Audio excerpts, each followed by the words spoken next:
This is Bloomberg Law with June Grasso from Bloomberg Radio.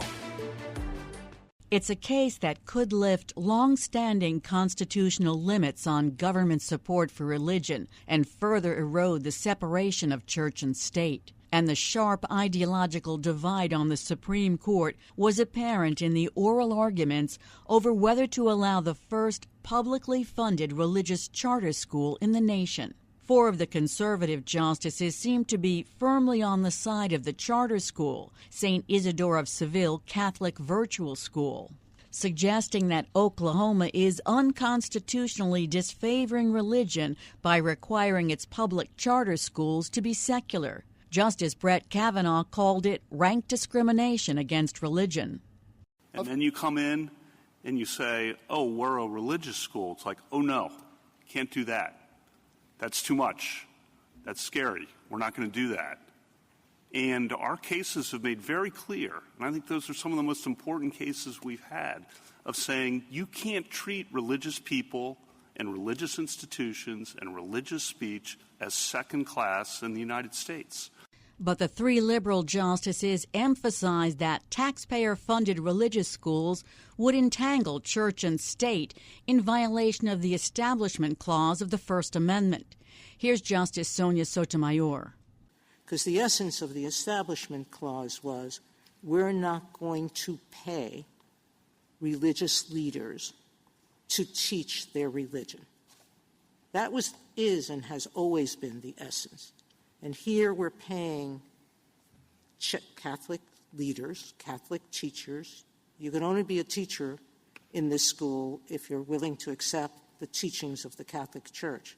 The case threatens to upend charter school systems in 46 states, as well as the federal charter school program, all of which require schools to be non-sectarian. Joining me is First Amendment law expert Caroline Mala Corbin, a professor at the University of Miami Law School.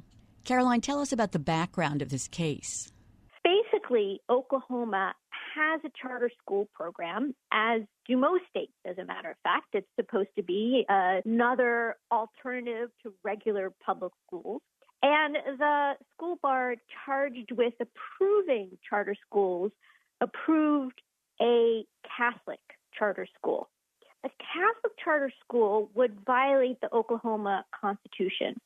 And so the Attorney General challenged that on the grounds that it violated two separate provisions of the Oklahoma Constitution, as well as the U.S. Constitution, because the Oklahoma Constitution makes it very clear that taxpayer money cannot be used to fund religious proselytization and indoctrination. And there is a separate provision of the Oklahoma Constitution that says public education must be non-sectarian. In other words, public education must be secular.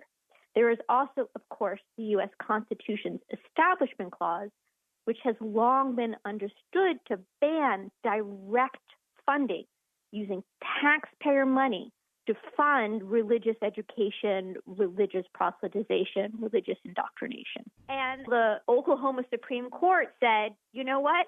It does violate the Oklahoma Constitution. It does violate U.S. Constitution for Oklahoma to have a religious charter school. And then the charter school and the board that approved it appealed to the Supreme Court, and they claimed that Oklahoma's refusal to wholly fund a Catholic charter school violated the Free Exercise Clause of the U.S. Constitution. Explain why a key issue is whether the religious charter school is public or private. So that's the million-dollar question. There was a dispute on whether to characterize charter schools as public schools or private schools. And that category makes a huge difference under the doctrine, because under existing precedent, if charter schools are in fact public schools, then Oklahoma is absolutely free to insist that they remain secular. On the other hand, if they are considered private schools, there is a trio of Supreme Court cases that have held that if the government makes taxpayer money available to private secular schools, it has to make that money equally available to private religious schools. So it really, really matters whether the charter schools are public schools, in which case Oklahoma can keep them secular, or whether they're private schools, in which case the Supreme Court will hold that denying them equal access to government money amounts to discrimination against religion, and that would violate the Free Exercise Clause. How did the conservatives answer the liberal justices' questions about the Establishment Clause and how a taxpayer-funded school would entangle church and state? In the justice's mind, what's going on here is that the state has created a program and made a benefit available, and consequently, it has to be made available equally to religious and secular schools. Otherwise, it violates the Free Exercise Clause. That it might be in tension with the Establishment Clause doesn't matter to these Supreme Court justices who always privilege the Free Exercise Clause over the Establishment Clause. So in their mind, if it is required to give the schools money by the Free Exercise Clause, then by definition, it can't violate the Establishment Clause. And so they might simply not reach the Establishment Clause problem that it is very firmly established in Establishment Clause jurisprudence that the government cannot directly give money to religious organizations for the purpose of religious indoctrination and religious education. The state cannot give directly money. If the money ends up at a school indirectly, that is okay. But for the government to take money from its coffers and put it into the coffers of a private religious school that then uses the money for religious education, indoctrination, proselytization, even under current Establishment Clause law, which is highly weakened, even today that's still unconstitutional. Did it appear to you that 4 conservative justices were clearly on the side of the school, the 3 liberal justices were clearly against, and Chief Justice John Roberts is the pivotal vote? He is, because Justice Barrett recused herself because of her close connection with someone involved in the litigation. And so the conservatives don't have a cushion as they normally do. They need Justice Roberts in this case in order to prevail, because if it is a 4-4 tie, the lower court decision stands, which is the Oklahoma Supreme Court's decision that it would violate the state and federal constitutions to create a religious charter school wholly funded by the state. The chief didn't tip his hand, but he did write the majority opinions in all 3 of those cases since 2017 where the court allowed public funds to go to religious schools.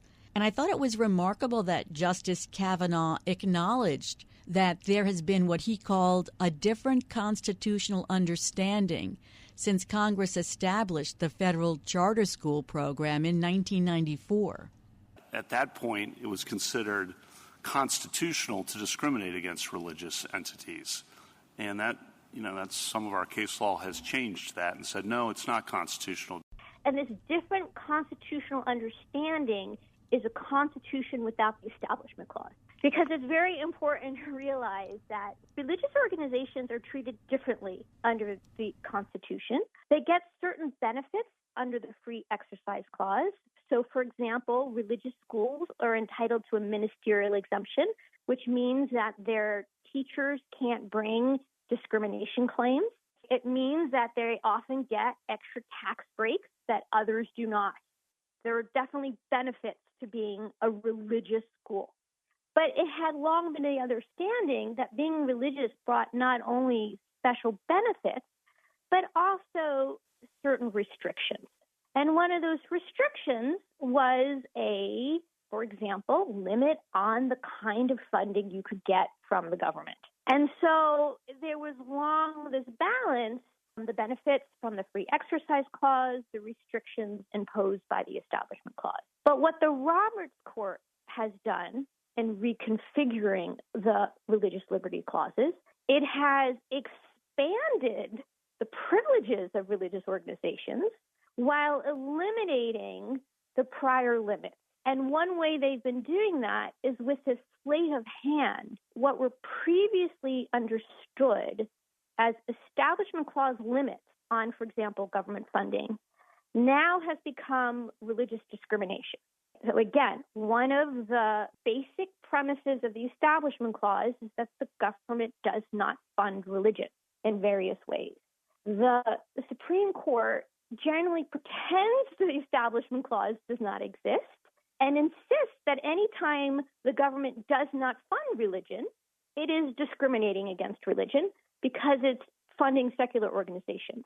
So in their minds, the reason that Oklahoma doesn't want to fund a religious charter school is not because the Constitution limits it, which it does, both the state and federal, but because they're hostile to religion. So that's the switch. And if it turns out the conservatives do have 5 votes, what do you think is the most likely way they'll frame their decision?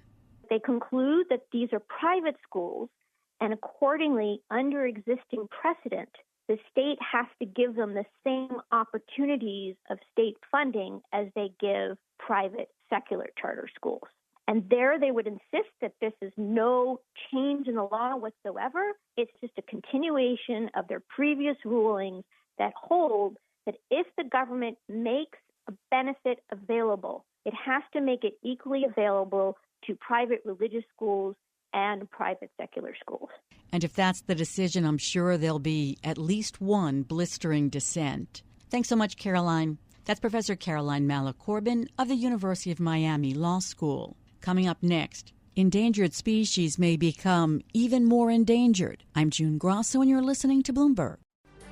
We've lost about 1 out of every 5 butterflies from 2000 to 2020. Scientists released a new study 2 months ago showing that in the last 20 years, nearly 1/4 of all butterflies have been wiped out. U.S. wildlife officials put the monarch butterfly on the endangered species list last December after years of warnings from scientists that their numbers were shrinking. It's really quite troubling to see that monarch populations are declining. And if there aren't enough flowers to feed monarchs, imagine all of the lesser-known pollinators that aren't getting the things that they need. The destruction of their habitats is the main reason that species become extinct. And now a new move by the Trump administration will eliminate the habitat protections for endangered species that are so crucial to their survival. Joining me is environmental law expert Pat Parenteau, a professor at the Vermont Law Graduate School. So, Pat, the Trump administration wants to scrap how the government defines harm in the Endangered Species Act. Tell us how it's been defined since basically the Reagan administration. So the act prohibits what's called take of protected species, and take is further defined by a whole string of verbs, including kill, wound, trap, but also harm or harass. And it's those two words, harm and harass, in the Endangered Species Act of 1973 that were new concepts. And it took some time to define what those concepts meant. But in regards to harm, there was a very critical decision issued way back in the early 1980s, actually, by the Ninth Circuit Court of Appeals in a case out of Hawaii involving the palila bird, an endangered bird, which ruled that destruction of habitat constitutes harm. And as a result of that decision, the Department of Interior promulgated this rule defining harm to mean actions including habitat modification that actually kills or injures listed species by interfering with essential behavioral conditions like breeding, feeding, and sheltering. So it's a long definition, but its bottom line is the courts ruled that habitat loss is a take, is prohibited under the Endangered Species Act. Congress, after the Palila case, enacted an amendment to the Endangered Species Act in 1982. I was there. I testified on this, which said, okay, to protect landowners from finding themselves in violation of the act, we're going to create a special permit process, and we're going to require that landowners, if they want one of these permits, come up with a habitat conservation plan to mitigate and offset the loss of habitat for the activity, logging, mining, grazing, all kinds of activity that would result in loss of habitat. So the point is, this harm rule has a very long history, and it's one that Congress deliberately codified in the Endangered Species Act. That's why they created the permit program. So the idea now that you would eliminate the definition of harm, just rescind it, wipe it off the books, and not replace it, which is what is being proposed by Secretary Burgum, is crazy. I mean, it flies in the face of this whole history of how the courts and Congress have dealt with this critical idea of protecting habitat. When you think about it, habitat loss is the major driver of extinction in the United States and globally. So to just eliminate it from the one law that's designed to prevent extinction, it's really nuts. Is the administration tying this proposed change to the Supreme Court's decision in the Loper-Bright case that eliminated Chevron deference, which is the deference to an agency's interpretation when there's an ambiguous statute? Well, they are. The irony, of course, is the United States Supreme Court, in a very famous case called Sweet Home versus Babbitt, in which the U.S. Supreme Court upheld by a 6-3 vote the harm rule that I just described. So now you have the Trump administration saying, yeah, but the Supreme Court has overruled Chevron, which means that the Supreme Court's decision in Sweet Home is no longer controlling. But wait a minute. When you read Chief Justice Roberts' opinion in Loper-Bright, he specifically says that decisions that have upheld rules based on Chevron are still in effect. So now you have the Trump administration saying, well, but we're going to change the rule by eliminating it for harm, and therefore we don't have to give the prior interpretation any significance, any deference at all. But that's not what Roberts said. He said that prior decisions based on Chevron deference are entitled to what are called statutory stare decisis, in other words, precedent. And he made it clear that it wasn't just a matter of saying, oh, well, never mind that a rule was formally upheld. He said you have to justify, new decisions to change a rule under the usual requirements of reversing prior rules, which means you have to justify repealing a rule based on change of circumstances, new facts. Something has happened that justify rethinking why the original rule should be completely reversed. But all of the evidence suggests there's no basis for eliminating habitat protection from the protections of the Endangered Species Act. If anything, what we're seeing is that habitat loss is now affecting all species. The famous ornithological lab at Cornell University issued an incredible decision this last year saying 3 billion birds have disappeared from the United States since 1970. And that's primarily related to habitat loss. Pesticides and other things come into play. Habitat loss is the reason that we're losing our incredible array of bird species. So this idea that the Loper-Bright decision somehow justifies eliminating protection for habitat is once again crazy. I'm not sure how many Americans are aware of the ins and outs of the Endangered Species Act, but they do know most of the 10 endangered species that the Center for Biological Diversity says are under direct threat from this Trump administration elimination of habitat protections.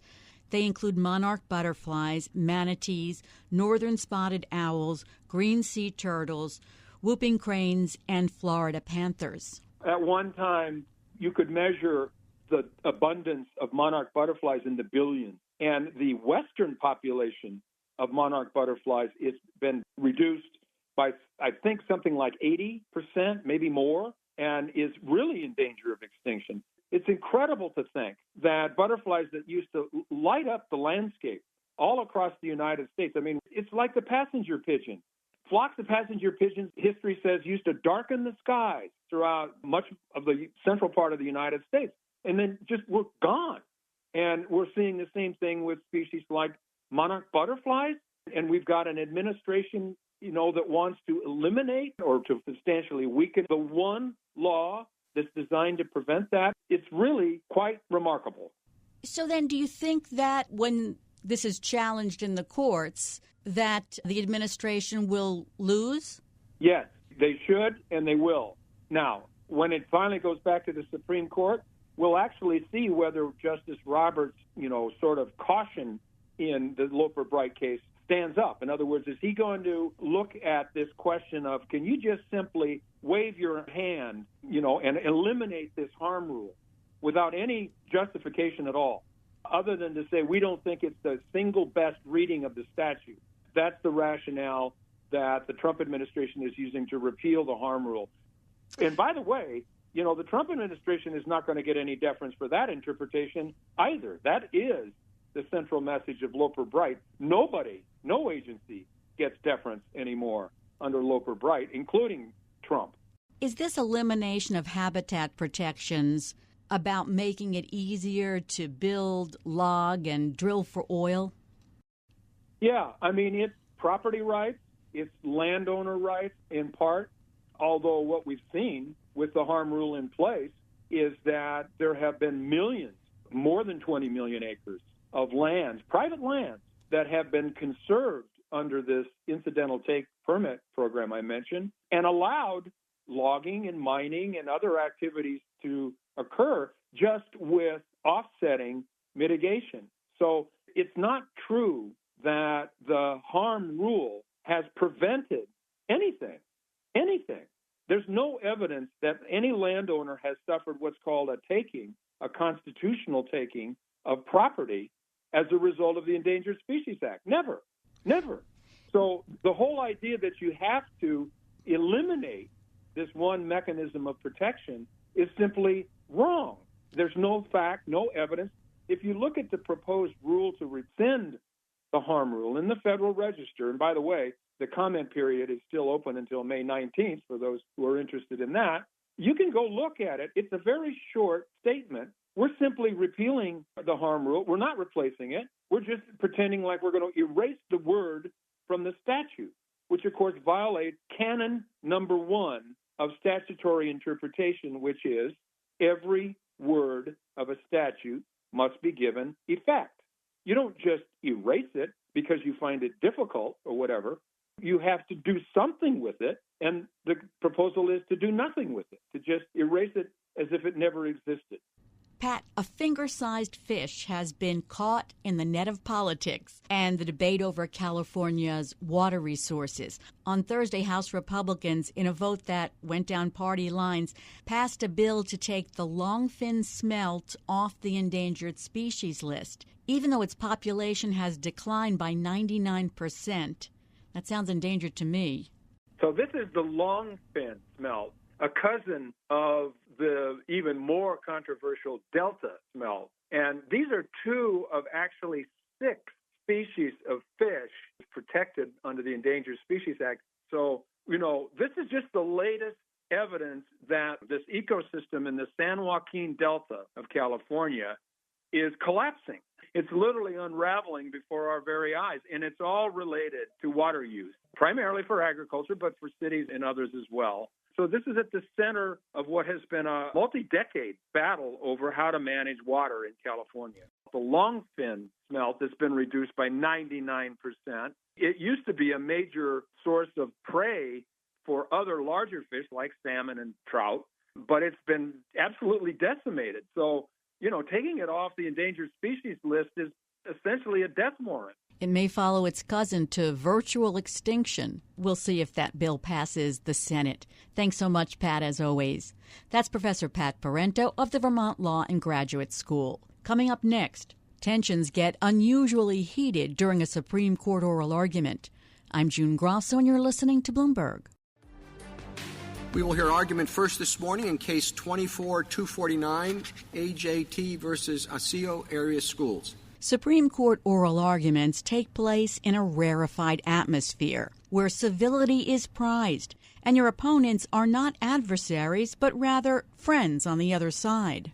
But not so during Monday's oral arguments in a case where the parents of a student with a rare form of epilepsy were suing a Minnesota school district over its refusal to provide her with at-home instruction in the evenings. Justice Neil Gorsuch took Lisa Blatt, the attorney for the school district, to task when she accused the parents' attorney and the government's attorney of lying about her stance in the case by accusing her of flip-flopping on her argument. What is a lie and inaccurate is that we ever said in any context that this court should take the same language and define it differently depending on context. That is not true. There is no statement. They adding words to our mouth. We never said you should have a double regime. What the school district has said, which is what Monahan said, you believe that Mr. Martinez and the Solicitor General are lying? Is that your an oral argument? Yes, absolutely. It is not true that we should be more careful with your words. Okay, well, they should be more careful in mischaracterizing a position by an experienced advocate of the Supreme Court, with all due respect. And Blatt is certainly an experienced Supreme Court litigator, one of a small number of lawyers who've argued more than 50 cases before the High Court. But most of the other justices made clear they also thought that Blatt had changed her position from arguing for a unique rule in the school context to arguing for a broader rule. Here's the Chief Justice. You said that the secondary education was a, quote, unique context, quote, giving rise to a unique subset, quote, calling for a, quote, different standard. Correct. That seems to me well, to be I'm sorry. Now, where does it say that quoting for a different standard? That part we never said. Are they quoting?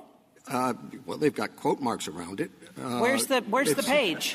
It's page 4 of their yellow brief. But Justice Gorsuch wasn't letting Blatt off the hook. 15 minutes after their first exchange, he interrupted her again.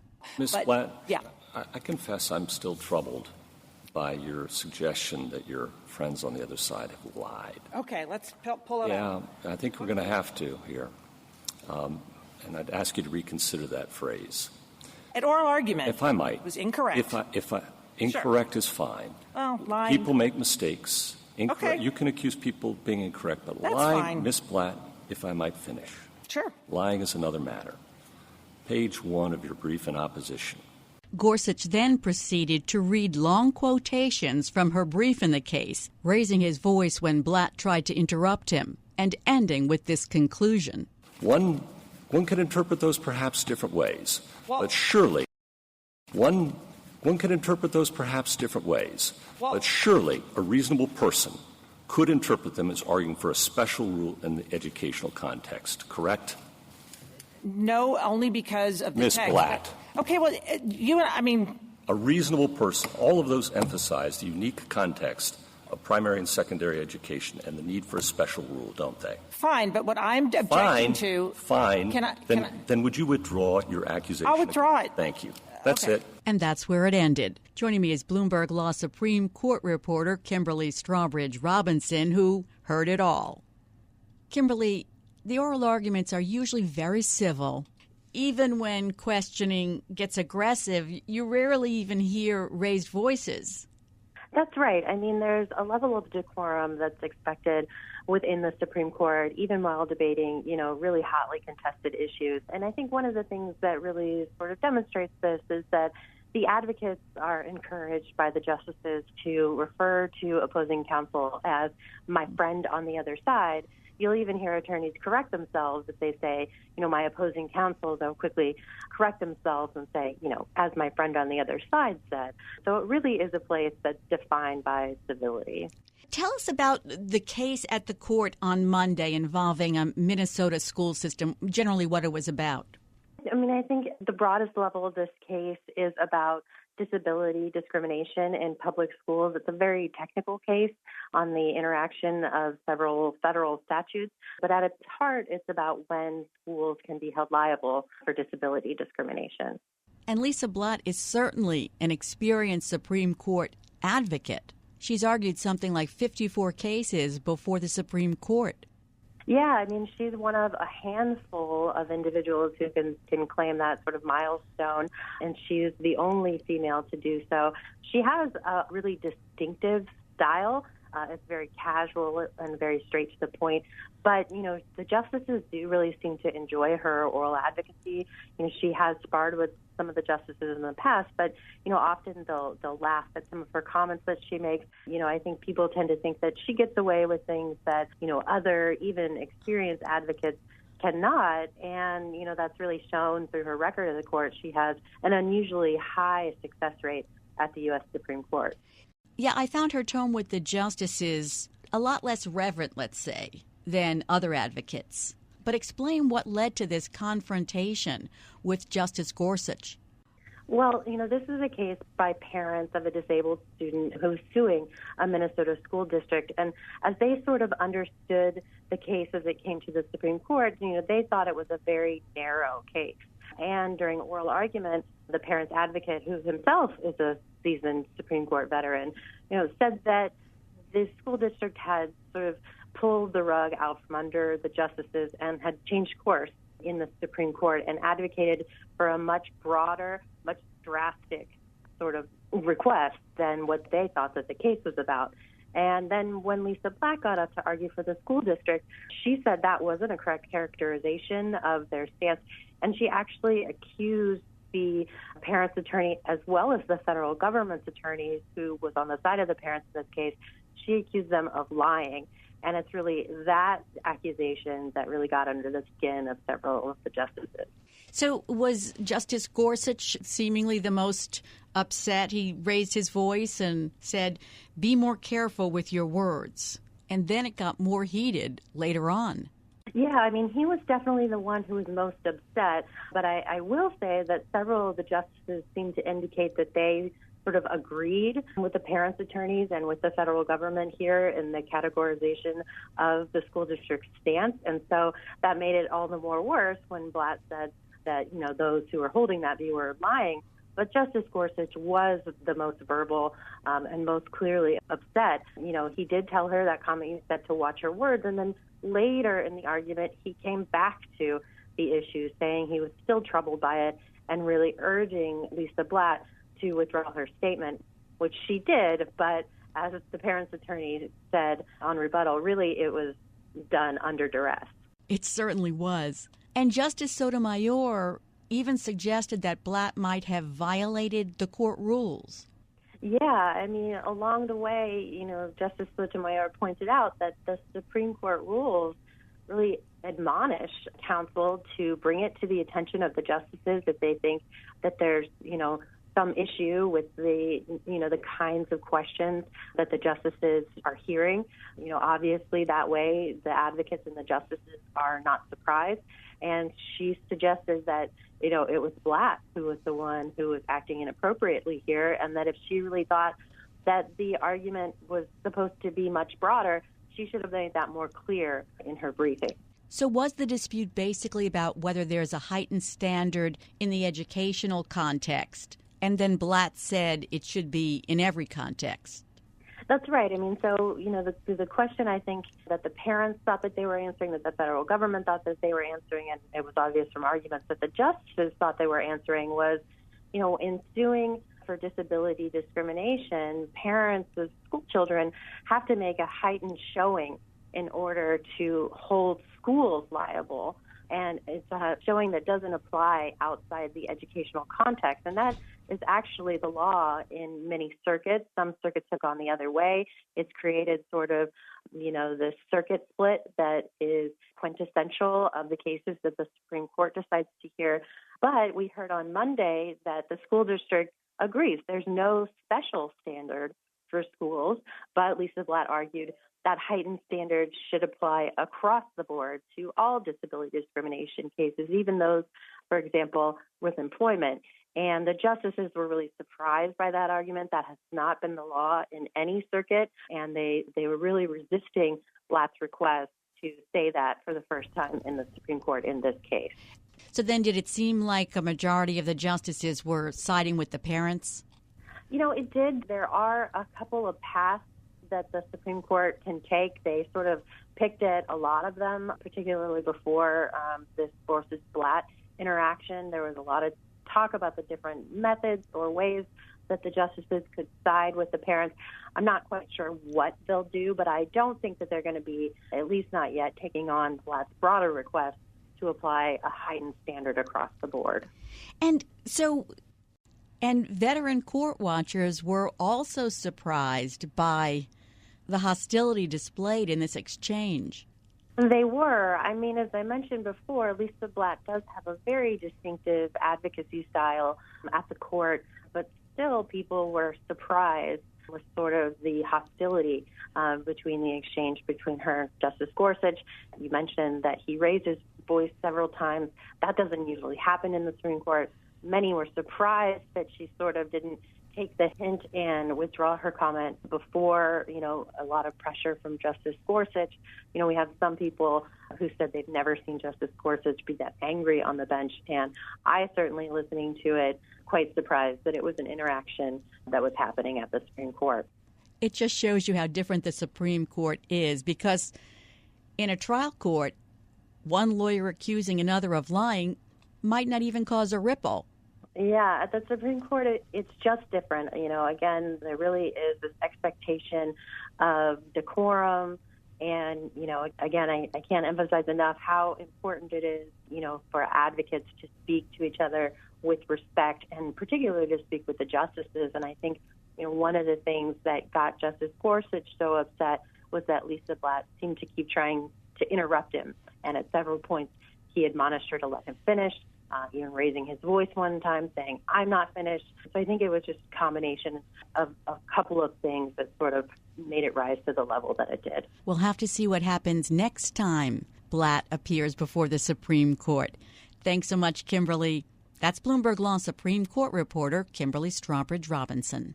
And that's it for this edition of the Bloomberg Law Show. Remember, you can always get the latest legal news on our Bloomberg Law podcasts. You can find them on Apple Podcasts, Spotify, and at www.bloomberg.com/podcast/law.